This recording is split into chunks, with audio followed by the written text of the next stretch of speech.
We're here now with Brett Carver, OSU's wheat breeder, to talk about some new possible wheat varieties that are in development. And Brett, it's always great to catch up with you at Lahoma. Let's kind of start with this first variety here and some of the things that you've been observing and working on. All right, so yes, it's a long process, of course, to get here, about 10 to 12 years before we actually see the line on display for the public to see at our field tours. And the first one I want to talk about is this 12-7-16 with a lot of numbers behind it, which just means that we spend a lot of time trying to purify and clean it up so that if we do co-commercial with it, it's ready to go. But the 12-7-16 has been an interesting line for us because it has given us extremely good reach. And you know, reach is important because, you know, we want OSU wheat varieties to have a broad impact. So it's a good, what I call a two-horse variety.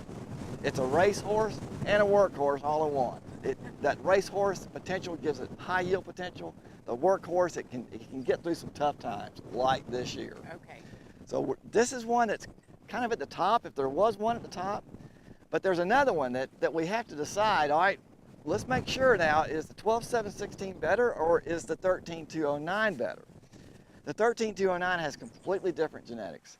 We got some of that straw strength, OK Bullet, and put it with Shocker to make a really good, highly disease resistant, the diseases we need to be concerned about in Oklahoma, that is, high protein, high test weight, with a yielding ability that's very close to 12-7-16. The one caveat is it won't go as far as 12-7-16. It's pretty much an Oklahoma wheat variety, which is great. That's what we want to target anyway. So now this is one that there doesn't need to be much decision making going on, because I think it's almost a lock. If we can get approval from the Oklahoma Agricultural Experiment Station to move forward, we would like to release this one as a high yielding, high quality variety. Not that any of the others I've already discussed lack in quality, they don't. But this one really stands out for its dough strength, and that's what our industry is looking for. A certain level of dough strength that sometimes you can only find in that hard red spring class.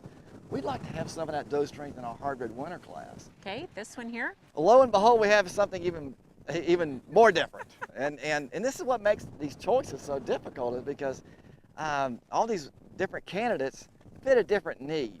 Like I talked about dough strength with the 13-621, and the 13-209 would be more broad utility, general purpose type. Well, here's one that's just specifically targeted for a certain production system. That production system would be called intensive wheat. In other words, where you pump all the inputs into it, hope to get better weather than we did this year. But with better weather, more inputs, optimum inputs, not necessarily more, get the yields up. But when you get the yields up, we worry about the straw not taking that high yield. The straw gives in, the wheat lays down. This is a variety, as you can see, is probably not going to lay down. It has a short stature. It's not short because it's stressed. It's short because it's genetically programmed that way. And one more down here, and Brett, this one looks even a little more different. Yeah, here's another one that would be used in a different way, different purpose. This is a hard red winter wheat like all the others we've talked about so far. It would be intended for grain production, but look, it lacks the awns or the beards. We call it a beardless variety. So this now enables wheat producers to expand their operations, go for graze out acres, or go for a haying type application. And in addition to a conventional grain only system. So this gives us multi-uses. And then last but not least, what kind of things are you hearing from growers out here at the field day? Well, I really haven't heard much yet, but I know that, you know, it's a down year because our crop is down. We just had a bad year in terms of weather, but hey, you know, we'll pop right back up. We have the best growers in the world, and I think we have some of the best genetics in the world to go with it. Right. Okay, well, keep us posted. We always like to hear what you're doing out here in the field, and of course, share it with Sun Up viewers. They always like to hear what's new with wheat development. Great. Thanks. Glad to be here. Thanks a lot, Brett. All right.